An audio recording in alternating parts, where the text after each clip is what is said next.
Trennikõne. So here we are again. Today is another episode when we are going international again. So second international guest here. And usually I have this tendency to describe the guests that are usually on this show. So how would I describe today's guest? First of all, he knows his training stuff. He has a good sense of humor about all the memes he shares and so on. But also, he's a professor at Lehman College. And if I would have one word to describe this guy, is thick. This guy is thick as hell. This guy is Mike Israetel. It's a pleasure and privilege to have you on, sir. Thank you so much. It's a pleasure to be described as thick. Is that thick spelled properly, or thick with two C's at the end? Maybe even three C's. Two C's. Wow. It's two C's. All right. So that's very, very honorable. Perhaps there will be a time when the third C will be added there, but you just have to get bigger. Yeah, that remains to be seen. Or maybe we can replace C's with K's, like two K's. 3 Ks is dangerous. That stands for a racist organization, so maybe not that one. Yeah, it either has to be like 2 Ks or 4 Ks, then we're safe. For sure. Okay, so let's get this going. But before we get deep into training methodology, I have some random questions to ask you as well that have always interested me. First of all, I do enjoy all the memes you share and your sense of humor, but there's one thing that has left me wondering, is all the Russian memes, What is your connection to Russia or anything of a sort? Is there any connection? Yeah, I was born in Russia, and I lived there for 7 years of my life, and I speak Russian fluently at the level of a low intelligence 7-year-old child. And so my parents speak fluent Russian, my sister, and a lot of my friends do. So yeah, I'm full on Russian. So basically, you are able to right now utter some Russian words or sentences. Да, конечно, если вы хотите. So I even use the formal Russian for you. So that Okay, это очень приятно. Очень приятно. Yeah. How much Russian do you know? I know a fair bit, because I'm residing in northeast of Europe, so quite next to Russia and south of Finland. So we do consider ourselves to be more of a Nordic country, a European, but we do have a strong Russian influence here. So yeah. I've been to the south of Finland, and I learned one word. Perkele. Good, man. There are other ones as well, so I'm not going to utter them here. But this is one of the most top two of the most top 2 Finnish words. Yeah, great. I'm not sure if I dare to utter the number one, but there's a number one. Yeah, it's a very bad. It's a feminine one. So does it refer to the female genital anatomy? It does. I see. Well, maybe sometime later. Okay, so really, really cool to know that. Another random question would be that you are probably the leading figure of the Renaissance periodization. What meaning does Renaissance have in this name? Does it have some sort of a background to it? Yeah, it actually has 2. So the one of the 2 meanings is there is a company in the United States in New York that is a hedge fund. They do stock trading, and it's called Renaissance Technologies. And Nick Shaw and I, the co-founder of RP, we used to train folks that were working in the finance industry in New York. And they started sort of telling us and referencing and hinting at Renaissance Technologies, and the way they spoke about it, and these were all other hedge fund managers, they spoke about it kind of a reverential tone. And, wow, that's very special. And I was like, what are you guys talking about? And there's just look it up. So I looked it up online, and it turns out that Renaissance Technologies was pretty much the first big fund, and certainly the biggest and most successful, that used what was called sort of quantitative investing, where it used to be the stock picking occurred by people analyzing strategies in their head and trying to make predictions and use heuristics, nothing formal, kind of like a lot of gut feelings, even like, oh, I think the stock is going up. I like where the company's going. And the folks that started and continue to make Renaissance Technologies very profitable they're sort of not big fans of that. And they tried to actually find out how to take the stock market and break it down into something a little bit predictable using math, science, and computer modeling and algorithms. So they essentially made something very subjective a little bit more objective. And well, gee, they made billions and billions of dollars doing it, but it was all very top secret. It's one of the only funds that a huge fraction of the people they hired were PhDs in physics, computational theory, mathematics. And you're like, why are they hiring these folks to work in the stock market? Well, it turns out they were just programming supercomputers to do AI algorithms that would do the trading for them. So they didn't make any calls like, oh, I think this is going up and down. They just did computer modeling, which to us was just fascinating, that you could take something that has just mostly heuristics and gut feelings and turn it into sort of an enterprise for objective analysis and computation. And that was inspiring to us because that's what we were seeking to do with fitness. Like there's a lot of people you ask, how do I get fit? How do I get healthier? How do I drop body fat? How do I get stronger? And they'll tell you sort of ideas that are in some way generally can be effective, but are disconnected from an underlying logical framework. And we're not so big of fans of that, because if you have general ideas, they tend to fail a lot of the time. Another problem with that is you don't know why they're failing, because you've never sort of put them into a mathematical context where you could test them appropriately and really see how rigorous they are. So it was our goal at Renaissance Periodization to take periodization, the sort of approach to sport training, and to make it more objective and quantifiable and use mathematics and science to actually give much more reliable results. And so that was a big part of the meaning. And the second part is, so Renaissance is rebirth, right? During the Renaissance period in Europe, it was essentially like the Dark Ages, and sort of backwards version of Christianity had made looking into how the world works at a deep level, well, kind of illegal and punishable by death. And then during the Renaissance is when that freedom was sort of imposed and restrictions were lifted. And there was a rebirth of asking questions about why, looking into science and reason and logic, and actually understanding the world and making it better. So if you look at all of the indices of how much better the world got, during the Greek and Roman times, it went up pretty fast because things were thought of. And then there was this Dark Ages where things got actually a little worse and then stayed shitty for a long time. And then during the Renaissance, it launched this entire industrial revolution came after, and now we're just on this crazy spiral upward. So to us, we named the company that because in fitness, when Nick and I started to sort of join in the fitness industry in the year 2010, 2005 to 2010, we just entered the fitness industry where this was pretty much before most of the evidence-based fitness community was even coalesced online. And if you wanted to get in shape, you had to listen to coaches that would say, oh, do this, not that, and don't eat pineapple or eat a lot of pineapple. And it was all just random nonsense as far as we could tell. And we just, we saw a lot of our same clients, all these folks that were really wealthy in Manhattan, paying money to people that just didn't know what they were doing. And we didn't like to see them get ripped off. We wanted to provide them something more dependable. And we thought it was time for a little bit of a rebirth of science, logic, and reason. And we had some small part to play in that, and continue to play a part in demystifying fitness and making it more objective and scientific. So this is probably the second part of your answer, was something that I was thinking of, that Renaissance tied to like enlightenment and rebirth and so on. Sure. But if bro science was a church, if bro science had its own church, then you would probably be practicing blasphemy in their eyes. That's right, like a really, really jacked Galileo. Yeah. So that's how I see myself. Yeah, working with the devil, working with the science devil. Of course. Isn't Percola like some devil's grandmother or something like that? It means something to that effect. Percola means ass. That's it, really? Yeah, ass. I thought it meant something. You're behind. Worse. That's what it means. Sorry to other Finnish people lied to me. There was a lot of other Finns that said it had a deeper meaning than that.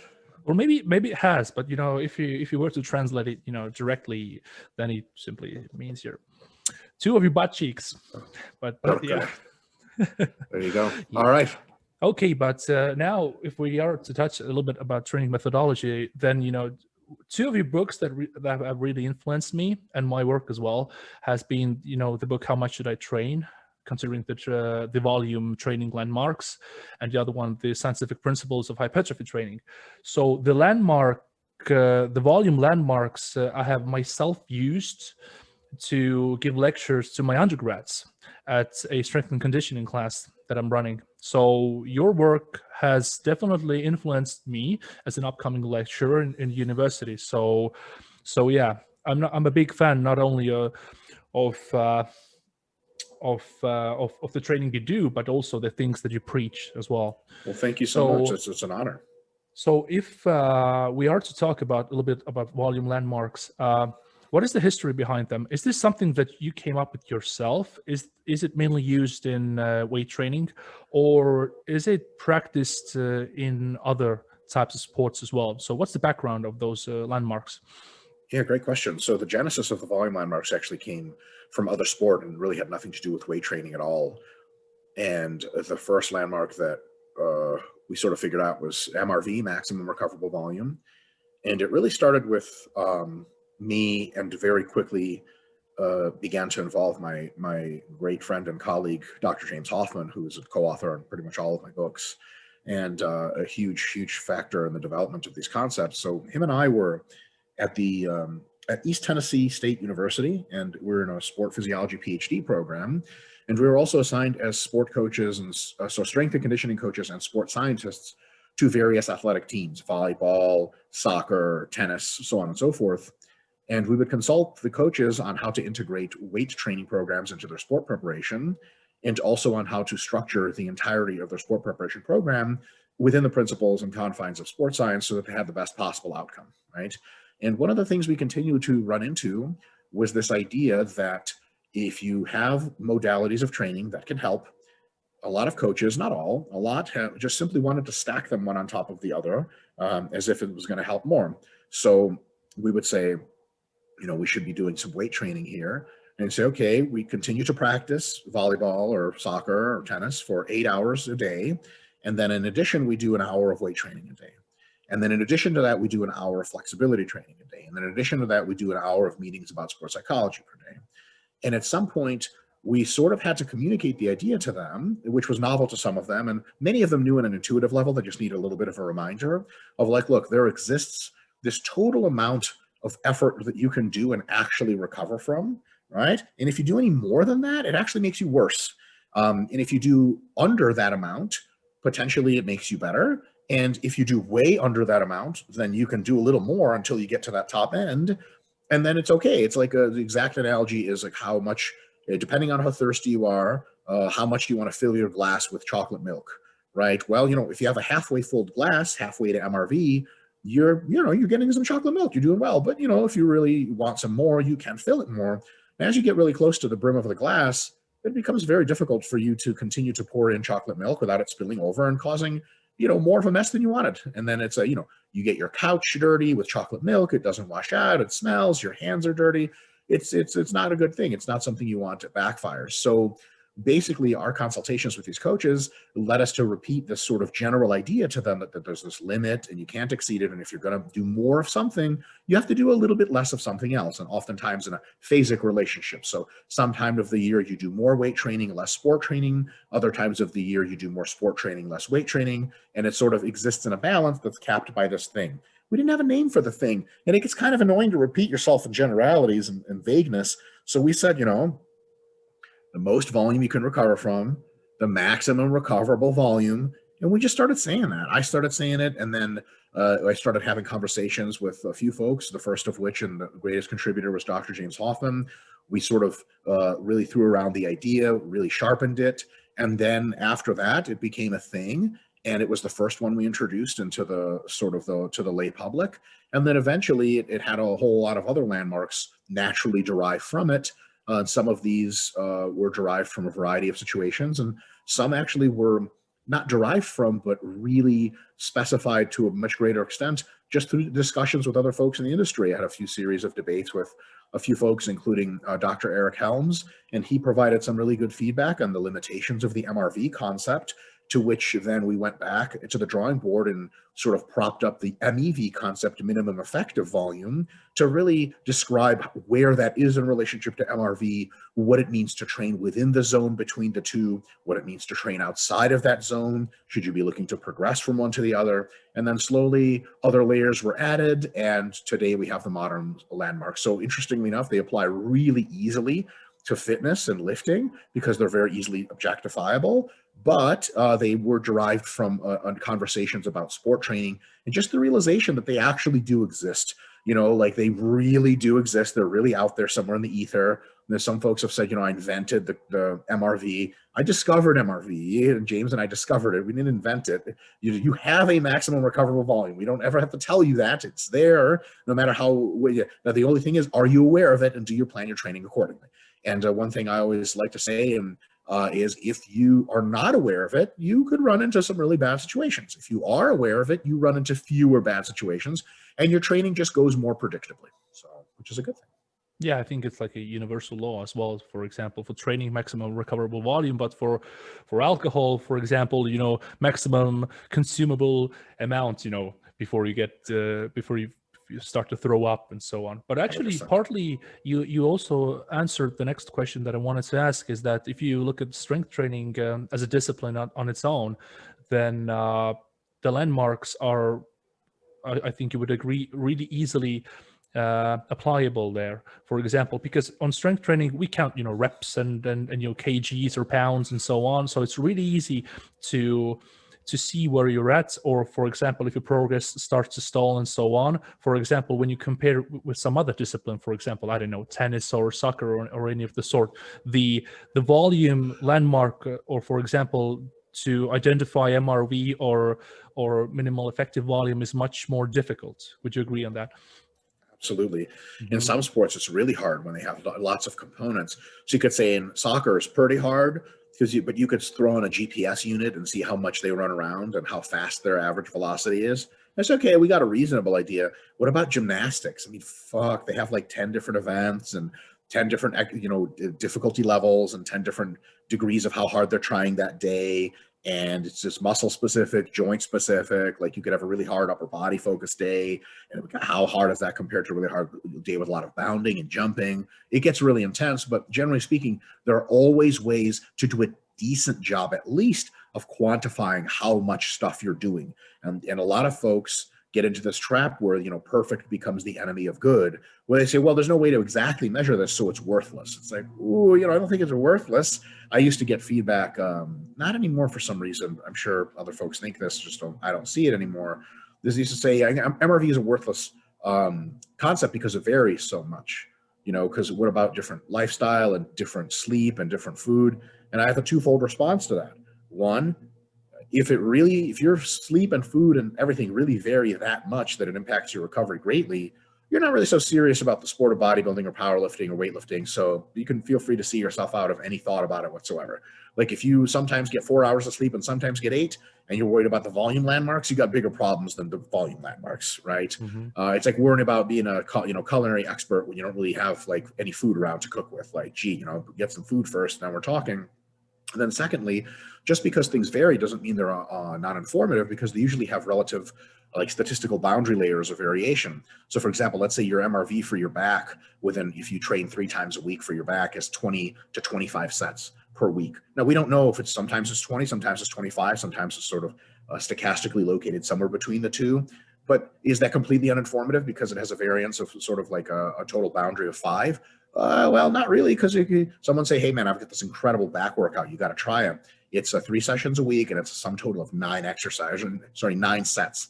What do you think? You say, well, you know, gee, that's a good MEV maybe, but I can probably benefit from a lot more. And they're like, well, how do you know? Like, well, you know, the minimum I seem to cap out at is 20. If I'm doing 9, like I can tell you for almost a fact that I can do at least about 10 more sets of back and still recover, probably still benefit to some extent. And then if someone conversely tells you, yeah, I've got this great back program, it's 40 total sets or 30 total sets, you're going to be like, look, I don't know what the kind of training this is. It's highly unlikely I'll be able to survive it. So you still have some degree of information. It's kind of like asking someone, hey, what is your appetite typically like? How big of meals do you typically eat? When they're asking you a restaurant to go to. And you say, well, it sort of depends how hungry I am. Well, you know, it doesn't infinitely depend. You're not going to it's probably not going to, you don't have the kind of appetite where you go to a sushi restaurant, you have 2 pieces of sushi and you're done. It's probably very rare. You're also not going to go and have 100 pieces and still be not full. It's also really rare. So you say, you know, normally eat like 30 to 50 pieces of sushi. That's an informative thing. The boundary of 30 to 50 is incredibly informative versus infinity. So already we can work with something, and at least we can't make grandiose mistakes. We can just make small mistakes. And if you're trying to get good results, small mistakes are way better than grandiose mistakes. I just love the way you bring up the analogies of food. Yeah, But I don't know why at all. That seems to make me easily understand it. So yeah, but yeah, since you mentioned 9 sets for back and also exercises, I think many people even today are rather obsessed about the number of exercises they have to perform rather than sets. Now, who really gives a shit how many exercises you do? What really counts is the total amount of sets, because even if you do different exercises, especially for back or chest or whatever, then the movement patterns would overlap anyway. So yeah, this something that I see is people really try to cram together as many exercises as they can for body parts, probably trying to think that they would shotgun everything possible, but what is being left unnoticed is the total amount of sets that they perform. And also the amount of sets should be dynamic in a time frame. The sets should grow, the number of sets. welcome to my frustration with muscle magazines in the early Yeah. 2000s when I started reading them. I mean, you would get like bodybuilders say like 5x10 of this, 4x10 of that, 5x12 of this, 6x10 of that. And I'm like, first of all, who the fuck actually does this? I mean, nobody can survive this. How close to failure are these sets? Is there 5x10? Clearly, at least one of the sets, or at least 4 of the sets could not have been to failures. You can't repeat the same effort over and over. And also, you're like, yeah, there seems to be a lot of exercises, and a lot of the things that seem to bother myself and probably you is like a wild redundancy in exercises. Like I see guys like in one day go like barbell row, dumbbell row, cable row, machine row. I'm like, for the love of fucking God, they just do 2 more sets of each one of those and just only do 2 of them. Why are we doing? And also, what are you going to do next month when one of those gets stale? What do you replace it with? You went through all your rows. There's nothing else to do. I think people seem to think that the more exercises you do, like you say, there's the shotgun thing where they can just knock out all the birds with all the stones. And it turns out that just fundamentally, most muscles or areas of muscularity of the body have like 1 to 3 angles and ways of training from which they should be hit for complete development. And you don't even need to hit all of those in one session. You can just hit them all in 1 week. As a matter of fact, if you hit them generally, you can hit them every other mesocycle. So the idea that you have to hit every upper chest, inner chest, lower chest, this and that is, to some degree, just a common error of your reasoning that people just don't know any better, and to some degree a little bit of an obsessive compulsive thing. I wonder if you agree with me that some people have this OCD thing where they're like, I gotta check all the boxes. Do you think that plays a role in why people do 10 exercises, or what do you think? That is especially with chest. Yeah. You have to do the bench press, then you have to do the dumbbell press on an incline, then you have to do a fly movement, then you have to do a cable crossover, then you have to finish it off with chest dominant dips or something like that. Yes. Oh my God, we're on the same page. On the same page, exactly. Because if you don't get the lower chest, you're just going to be a person with no friends and no future. Everyone knows this. Yeah, that probably goes with biceps as well. Not so much for legs though. Nobody wants to do legs, if you look at some of the pro bodybuilder routine, they do get into that. So with, so they'll do squats, they'll do leg press, they'll do hack squat, they'll do leg extensions, they'll do lunges, and they're like, oh, I really got my quads. And you can automatically tell people don't train hard when they do like 3 or 4 working sets for an exercise, and they do like 5 exercises for quads. Like in all the RP training videos, we'll come in and we'll do at most 2 quad exercises. And people will be like, really, just 2 exercises? And halfway through the first one, they're like, I think I'm going to die. And we're like, well, yeah, there's a good chance of that. So a lot of that also stems from people not training sufficiently high relative effort. And then they feel like they need more exercises because they're just kind of, like if your idea of putting salt and food in a salt shaker is you go like that and you go away, you may need 10 shakes of salt. But if you do really good shakes, you may need 3, and that's good enough. And also, like for me, another thing, just on a personal note, is why do you want to like switch machines that many times and warm up that many times? Like every time you switch a machine, let's say you finish leg press, you're going to hack squat. You got to find your foot placement again. You have to load the machine again. You might have to do 1 or 2 feel sets to feel out the way. You don't just go straight to your set of 10 in the hack squat because it'll be an awful set. You might get hurt.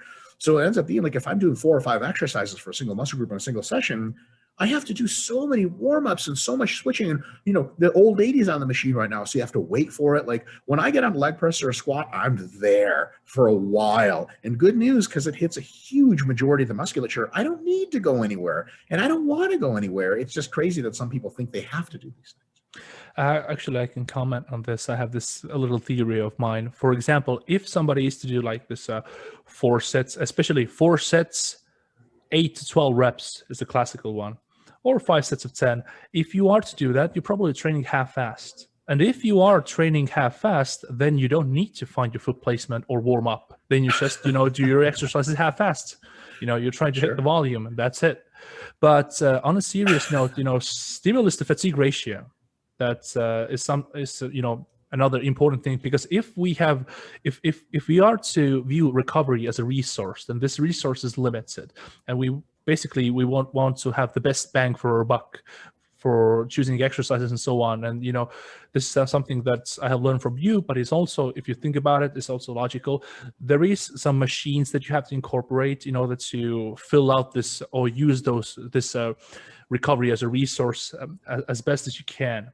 Now, aside from what the stimulus to fatigue ratio is, I would like to ask you, if somebody is to find out what stimulus to fatigue ratio is and starts incorporating, the best exercises that are tilted to the stimulus side, is it possible that upcoming trainers could go too anal about stimulus to fatigue ratio and start to use maybe only exercises that are machines, or go like this, like most pros train, using only machines? Because I see you doing, for your quad movements, like only squats, different squats and hack squats and leg presses.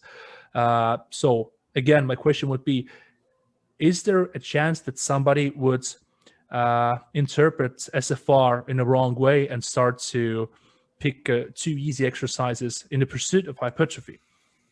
Yeah. Yes, the answer is yes. So SFR tells you a ratio of stimulus to fatigue, but it doesn't tell you much about the absolute magnitude of the stimulus that you're getting. Mm-hmm. So what's a decent analogy here? Like I think I used this in another context, I think in another podcast quite recently. So if you are paid $5 an hour to just sit and scroll on your phone and have drinks whenever you want, the money to fatigue ratio is incredible, because you have no fatigue accumulation. You're actually dropping fatigue, but you're getting paid in money. Because fatigue accumulation is actually negative, because it's falling, it's difficult to beat that stimulus to fatigue ratio, no matter how much money a job pays you, if that job incurs any fatigue. So you get $5 an hour, and you have very, very good stimulus to fatigue ratio, money to fatigue ratio in this case, stimulus being money.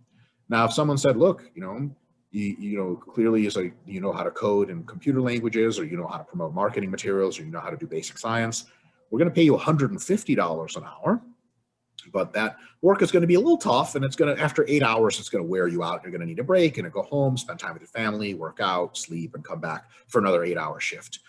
You say, okay, what's the better stimulus to fatigue ratio? Well, actually, the job in which you pay $5 to scroll on your phone is better, because it's incredibly low fatigue. The problem is the stimulus magnitude is not that great. And if we measure muscle gains, we measure it in muscle tissue. And if you measure work gains, we can measure it in how much money you're making. Well, look, 8 hours, $150 an hour, you're getting rich fast. Now, $5 an hour, you could do 24 hours a day that job. But that's not much money. You're just not accruing a lot of wealth. And you could say, well, look, my stimulus to fatigue ratio is great, but it doesn't really say much about how much actual money you're making. So a lot of people will get exercises that really isolate the shit out of their muscles. There's a current obsession in the industry with lats. Like you have to isolate the lats. Nobody knows how to turn on their lats. You got to feel the lats. If you can't turn on your lats, you got to row in this real specific way. You got to use, you can't grab a dumbbell like this if you're going to isolate your lats. It's got to be like a hook grip or 2 fingers. And all of a sudden you're using 20 kilos instead of 70. And, but it's all lats. And it's very good stimulus to fatigue ratio, except you have to do like 10 trillion reps of that to actually see any meaningful muscle growth, because what we term the raw stimulus magnitude, the height of that stimulus, is just total dog shit. So that absolutely happens. And if you show someone, say, bent over row, barbell bent over row, does it have a great stimulus to fatigue ratio? It's a good one. It's not a great one, right? But the raw stimulus is fucking massive. So yeah, you'll get fatigue doing rows, but your back will get huge. And remember, that's the point. The point isn't just to economize on fatigue. It is to get as much stimulus as possible. The only real reason we're worried about the fatigue is we don't want it to be excessive so that it impedes us from doing potentially more and getting more out of it. So there is a balance there between raw stimulus magnitude and stimulus to fatigue ratio, whereby we want the exercises with good SFRs, but ones with really high raw stimulus magnitudes to make sure we're actually getting a lot of value, not just leaving the gym like, oh, that was easy, and I grew a little bit of muscle. Well, you're not there to grow a little bit of muscle. You're there to grow a lot of muscle, and sometimes that means doing the hard shit. And sometimes when you're a really big bodybuilder, you've been training for years, you're super strong, your mind-muscle connection's intense, and you train the rest of your body super hard, that you don't have trouble with stimulus anymore. Recovery is hugely impactful, hugely impinging on your progress. You may do more machines. You may do more isolation, because for you, doing like barbell squats all the way down is just going to cause lots of stimulus, but you can get almost as much with hack squats with much less fatigue, because you are big and strong enough that such a more isolated movement still fucks you up. That if you weigh 120 pounds, if it's your first year of training and you're like, I'm only doing leg extensions and single leg lunges because I don't want fatigue. So first of all, your ability to tolerate fatigue is enormous. And second of all, the raw stimulus magnitude for you for just those two movements is just not going to be that high. So a year later, you're going to be healthy, you're not going to be tired, and you're not going to be that big. That's a problem. You should be better off doing some squats, generating a little bit of fatigue, pay the cost to be the boss, and then you're going to be huge and a little bit tired. Well, look, bodybuilding fucks you up anyway. Sometimes you got to pay the cost, and you got to be concerned with raw stimulus magnitude, plain and simple. So are there any good recommendations or like bullet points that we can use in order to identify the best exercise that have the best SFRs? For example, is it like connected to range of motion? So basically it could be a free weight exercise, but if you're able to perform this exercise with really good range of motion, then it would also provide a really good SFR. For example, if we are to compare deep squats with conventional deadlifts, for example, or even sumo deadlifts. So they would probably are both free weight exercises, but the SFR are pretty different in that sense. Or how would you say, how can we identify the best exercises with the most optimal SFRs? Yeah. So I think that, there are at least three factors on the stimulus side and a few more on the fatigue side. On the stimulus side, we want some combination of tension or perception and or burn in the target muscle when you're doing it. So if you're doing a row and you don't feel anything in your back, but your forearms and biceps hurt a lot, that's kind of a problem.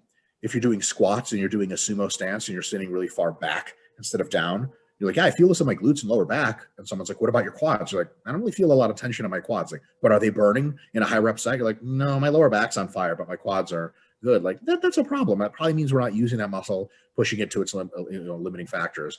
Another one is pump. After multiple sets, especially with lots of volume, do we get a robust pump in the target muscle? Like if someone teaches you how to do a forearm curl, like a wrist curl, and after 3 or 4 sets of it, they're like, how do your forearms feel? You're like, I don't know, my fingers are tired, but I don't have a pump in my forearms. Like, oh, gee, if we push, it's pretty reliable that we push muscles close to failure repeatedly, they do generate a pump. And that's probably a pretty good sign that we're pushing them to the limits, and that's how they're going to grow. And then the last one, because you could just term it sort of disruption, the target muscle should have a sort of notable element of it is being disrupted somehow. This could mean that your rep strength for that target muscle is exercises that involve it is really down a lot. It could mean that the muscle feels what we call perturbed, where perturbation, where you may have some cramping in the muscle. The muscle may feel really strange, like holy shit. It may have trouble modulating smooth movements. So, for example, if someone's like, dude, this quad workout's going to fucking annihilate your quads, and afterwards you try to walk down the stairs and you physically can't step down the stairs without your quads shaking, you're like, oh yeah. And someone's like, hey, did your quads get hit? You're like, yeah, they got fucking hit. I can't even extend my fucking knee. Clearly the quads are involved. Now if someone's like, hey, this is a great quad workout, and then your glutes are cramping on you but your quads feel 100% fine, then maybe you didn't really hit them. So if you can check all three of those boxes, fuller range of motion isn't really as beneficial on its own. It's more detectable beneficially because it really just jacks all those up. If you do a partial range of motion, you feel some tension in your quads. For example, if you dunk a squat to full depth or a leg press to full depth, a lot of times when we train folks on the RP YouTube channel, they'll do their first super deep leg press, hack squat, or squat. And after a few reps, they look at us usually like, oh God, what did I sign up for? Because their quads at the distal area feel like they're being pulled apart with this crazy tension. And that's just not something you can get out of partial range of motion nearly as easily. And then, what about the burn? Like, oh my God, you do full range of motion lifting and the burn is just psychotic. You're like, get me out of here.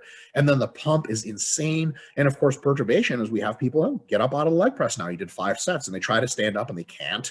Like, quads are probably pretty beat up. And then, of course, there's the fatigue side, which is measured in a few ways. One of the most important ones is sort of joint and connective tissue disruption. Like if I have you do some back training and your like spinal cord feels like it got hurt, your bones feel bad, but your back isn't very pumped, that's not great. Your hips feel sore, that's not great.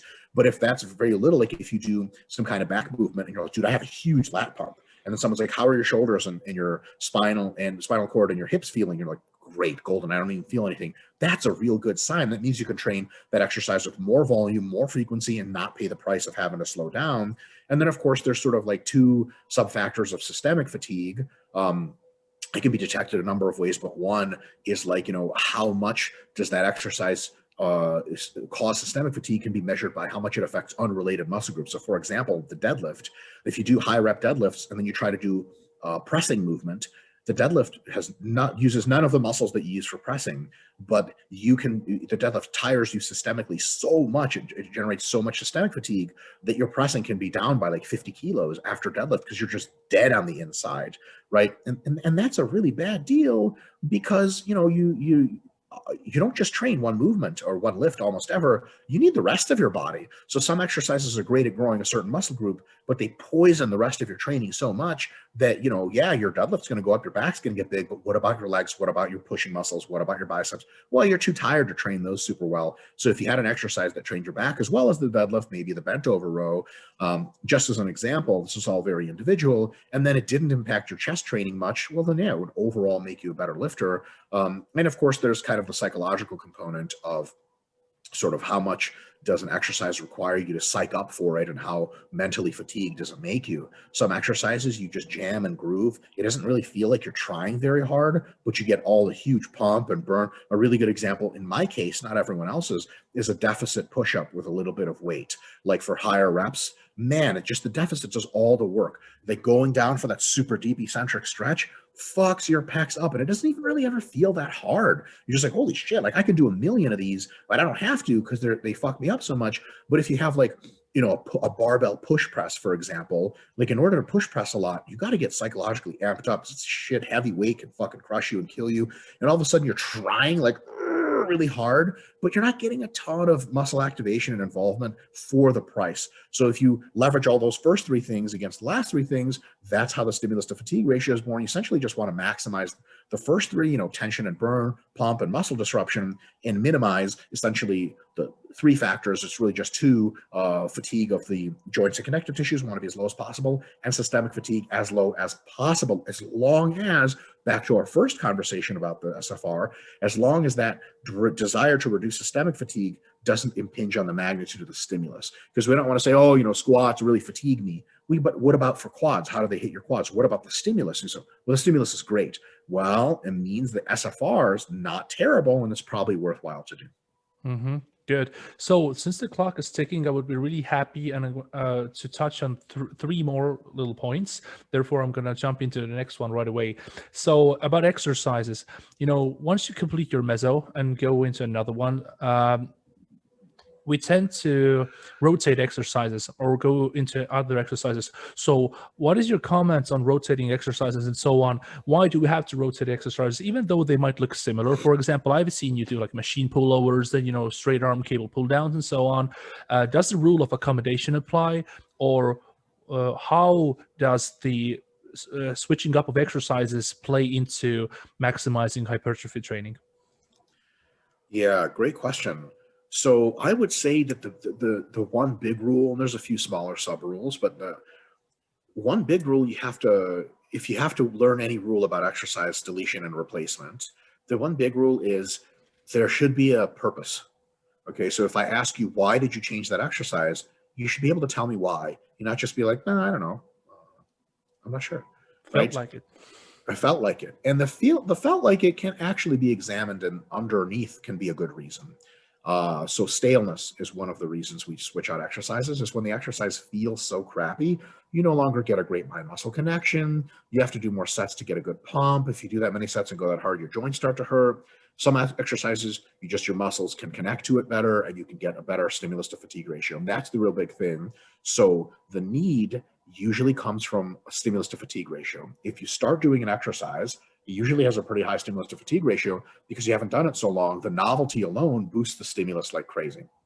You don't have to use a lot of load and a lot of sets and reps, so the fatigue is concomitantly lower.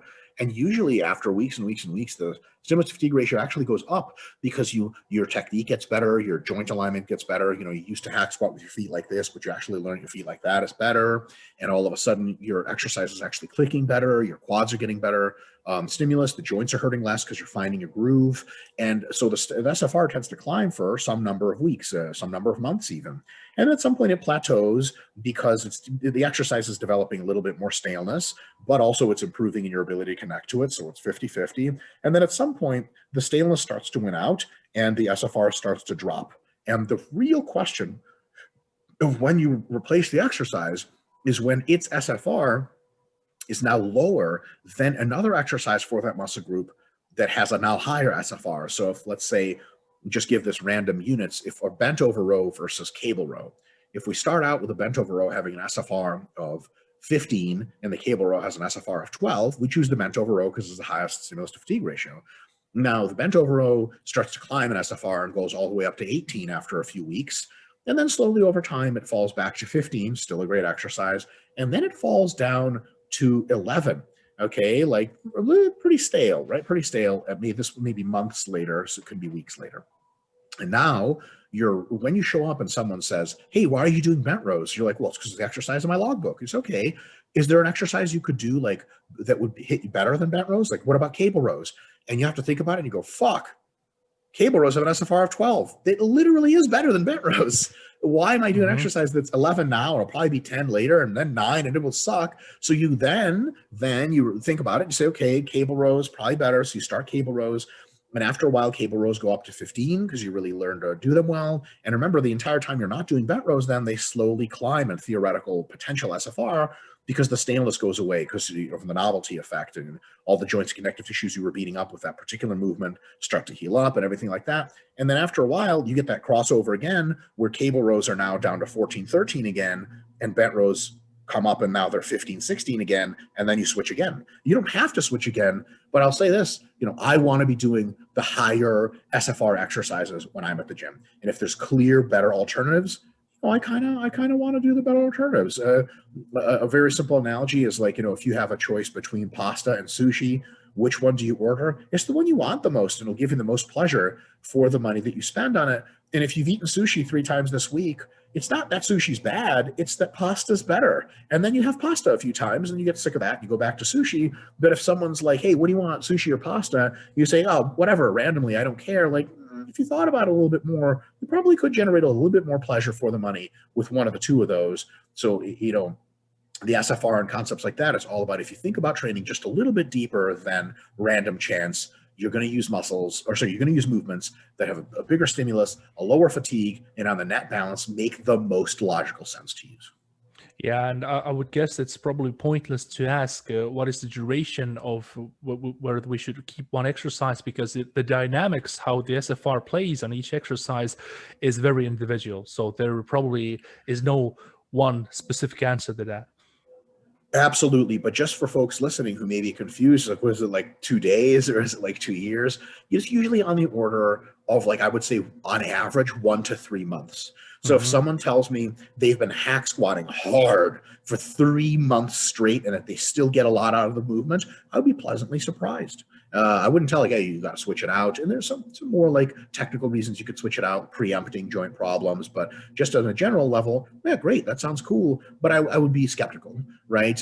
Where someone would say, "Hey, I did leg press for 2 sessions in a row and I don't like it." I would say, "Hey, listen, keep doing it a few more sessions because your SFR will probably go up. It may be that your foot placement, your back placement, the pad angle, your cadence, maybe you can work on those a little bit, and they come back session number 3, they wiggle with a couple of those variables and they go, oh, wow, my leg press SFR just went up like crazy. And then the next session it goes up again. And then it's weeks and weeks more. So I would say like 1 to 3 months.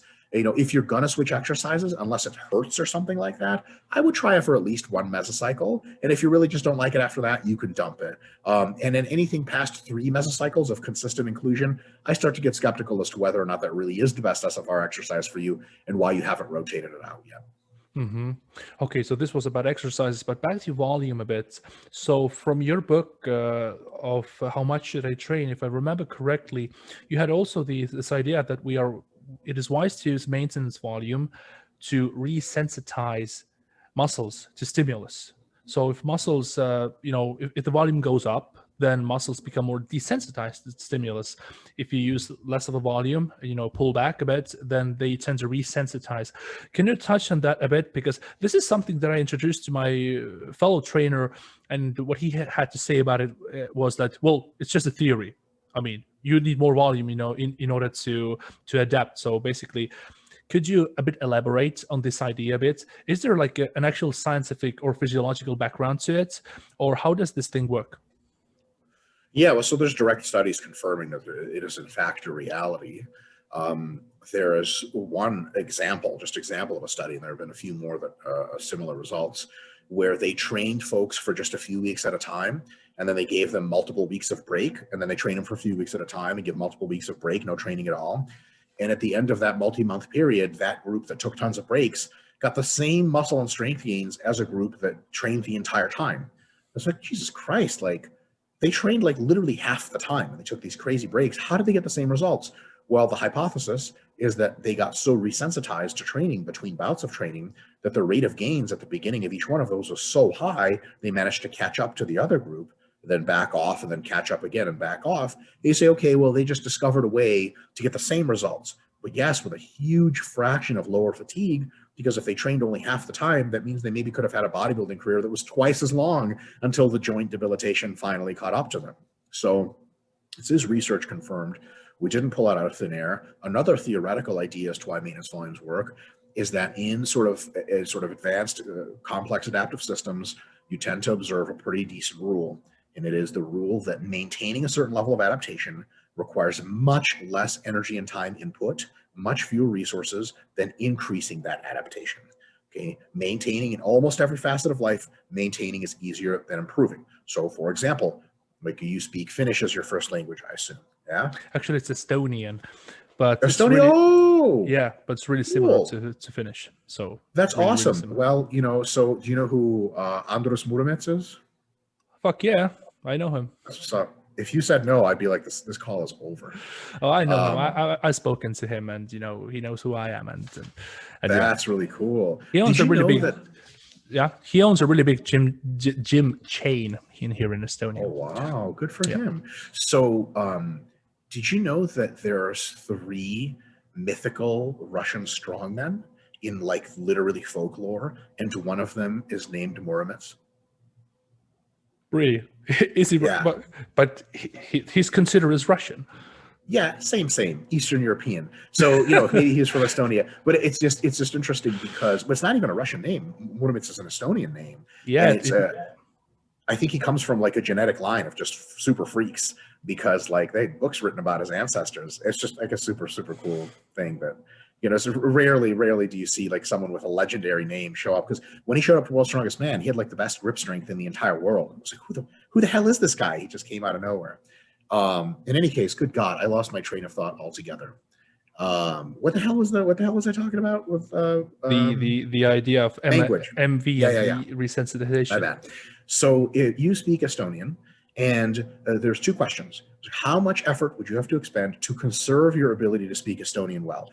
Gee, man, maybe 20 minutes of conversation a day in Estonian, and you would get no worse at it. Here's another question. How much would you have to study to get better at Estonian? Increase your vocabulary, become more eloquent with how you use the language.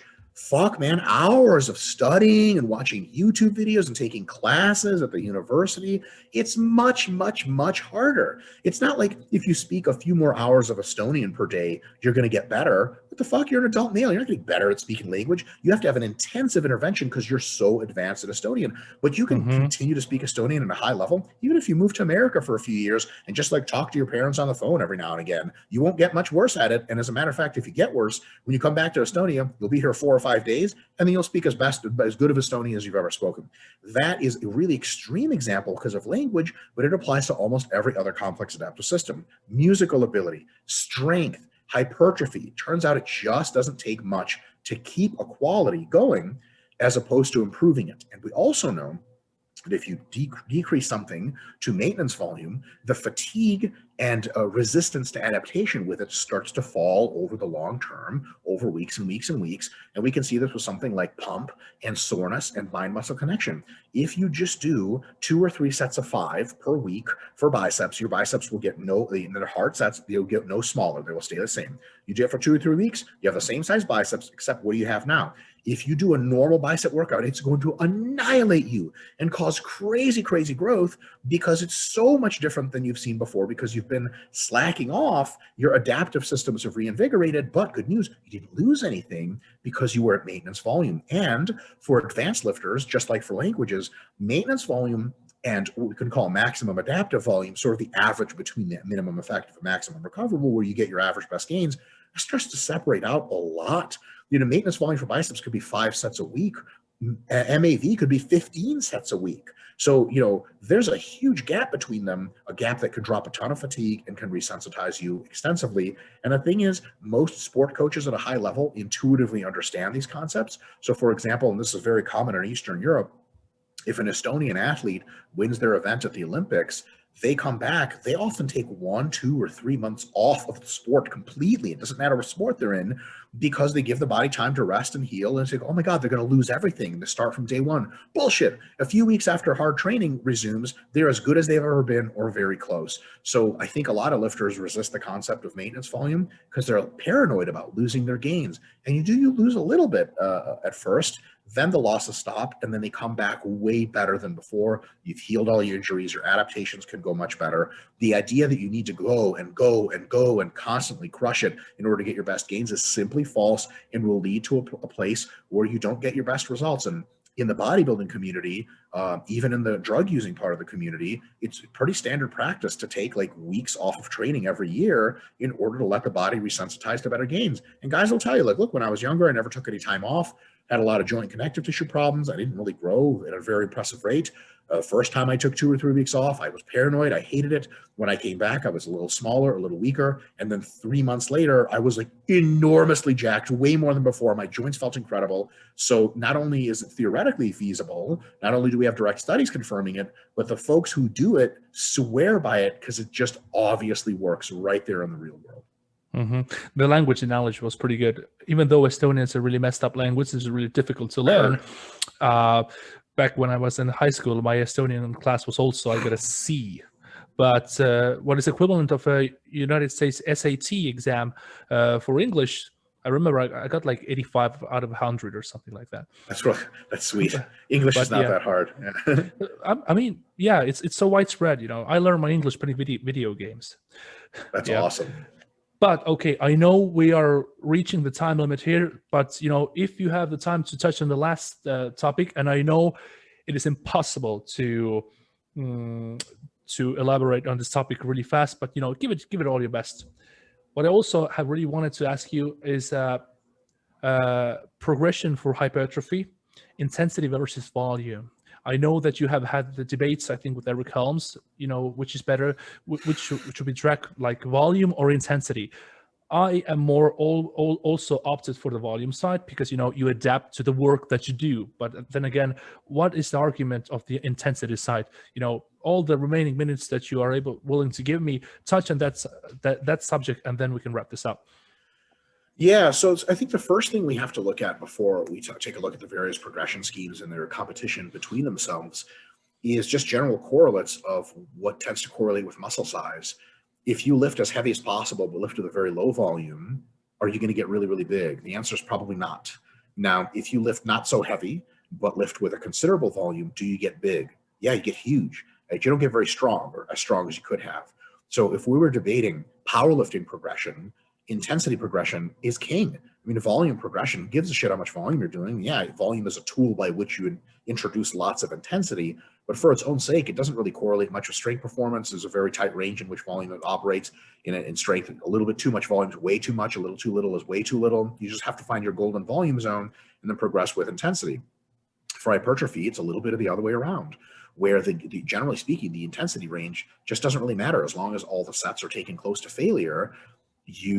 How much volume you do is much more indicative of your goals. So automatically, just from sort of a theoretical framing right up front, when people say like, well, I'm not so sure about volume progression and hypertrophy, I'm like, well, why? Volume is this really important thing that it seems to be like, like that's kind of what, does a lot of the stuff. So why wouldn't you progress it?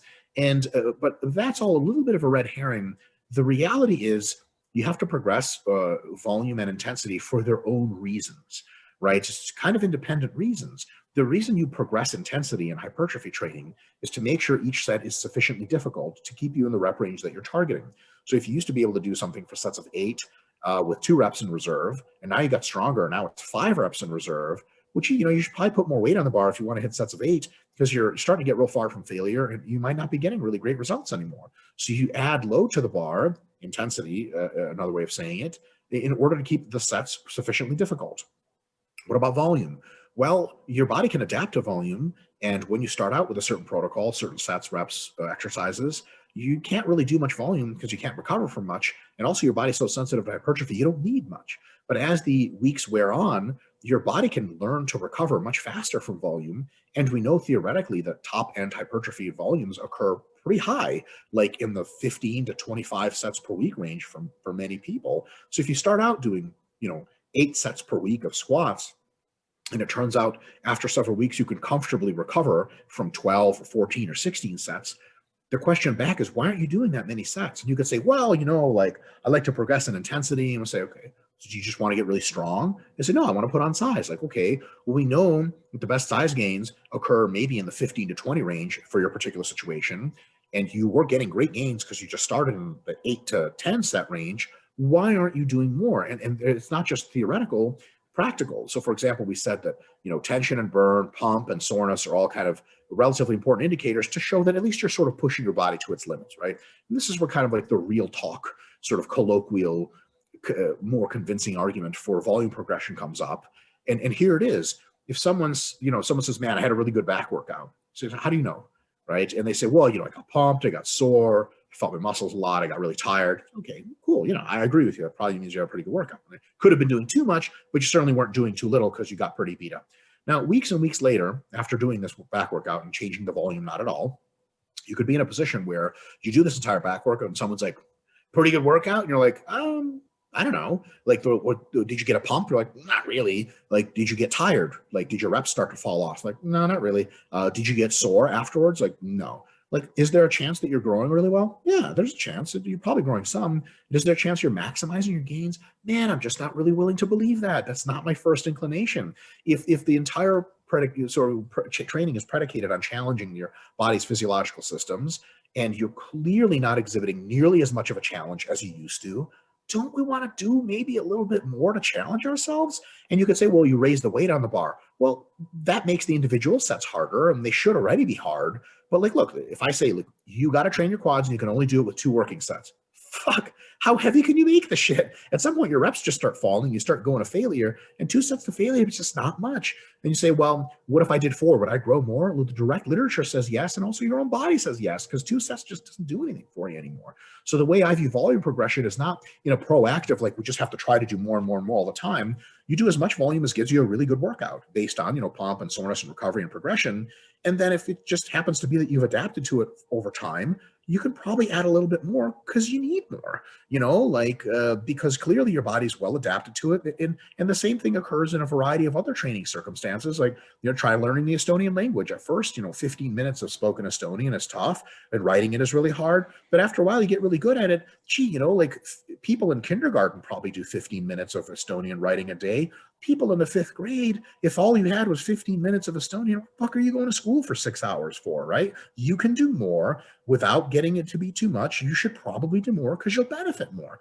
That's, as far as I'm concerned, on sort of basic principles, why at least theoretically the volume progression argument makes sense. And it's not because it's not because you're progressing like, oh, like, do more volume, really good things happen. It's more like, am I getting my best results with this current level of volume? At first, the answer is yes, and then the answer slowly, incrementally becomes more no, probably not, right? And maybe then you do a little bit more volume. We're not saying add 15 sets to your workout. We're saying add 1 or 2 and see how you feel. And then if for example, you consistently, without adding any volume, are getting really sore, hugely pumped, nasty fatigue, don't increase sets because you don't need to. Like, I'll go weeks without increasing any sets. And some exercises, in some situations, I'll add a set every week for 4 weeks. Mm-hmm. It's all an auto-regulated thing. What I seem to have struggled with some of the folks that I've debated with in the past about volume progression is this kind of bias against it to begin with. And I say, look, in an auto-regulatory manner, all the checkboxes are saying, look, we probably benefit from more volume. Why do we have this bias against adding volume? And I never got a really good answer to that, but that was always what sort of bothered me about it. How does progression with reps and reserve tie into this? So basically, the reps in reserve is, are you training hard enough, right? Are you training hard enough per set? And then how many number of sets, that's volume. So the two concepts are relatively independent. There's definitely some time, relatively independent. And you can say, I just want to train a 2 RIR the entire time. And that's a fine idea. It works real well. The problem is, you're never really quite sure, are you doing 2 RIR? 2 RIR is hard to estimate, even for advanced people, where like maybe it's 2 RIR, but maybe you weren't trying, maybe it's 3, maybe you really overdid it, and maybe it was 1. You're always left kind of second guessing. Also, at the beginning of a mesocycle where you're not used to the exercises, reps, so on and so forth, even 3 RIR is a really robust stimulus, but better SFR because it's very low fatigue compared to 2 RIR. So if you start a mesocycle at roughly 3 RIR and you seek to add a little bit of load or a few repetitions each time, eventually you knock into failure, and that guarantees that you're trying hard enough. You'll never look back training like that and say, fuck, man, I've just apparently been sandbagging this whole time. I could have been getting great results, because you could think you're doing 2 RIR, and then a training partner comes from another gym. He really pushes you, and it turns out with good technique, without a ton of psychosis, you get 6 more reps on each set. I mean, this has been demonstrated in the literature numerous times. You'd be like, I'm a fucking idiot. But you'd say, well, it felt like 2 RIR. I don't want to add load yet. I don't want to add reps. It's just 2 RIR. A lot of times you can hamstring yourself for no reason. I think it's a better to do a feed forward relative effort progression, not feedback. So you just, every time you add either 2.5 kilos or repetition, and some small amount, and automatically your RIR will start to fall until it hits 0. And then you're trying hard enough. You usually hit MRV very close to that. You recycle, repeat, and push on again. And that really gives you the best combination, because all the best hypertrophy results occur in the 3 to 0 range anyway. So all that is really good training. But also, because you knock into 0 every now and again, you're kind of shit testing yourself to make sure you're pushing yourself appropriately hard. Mm-hmm.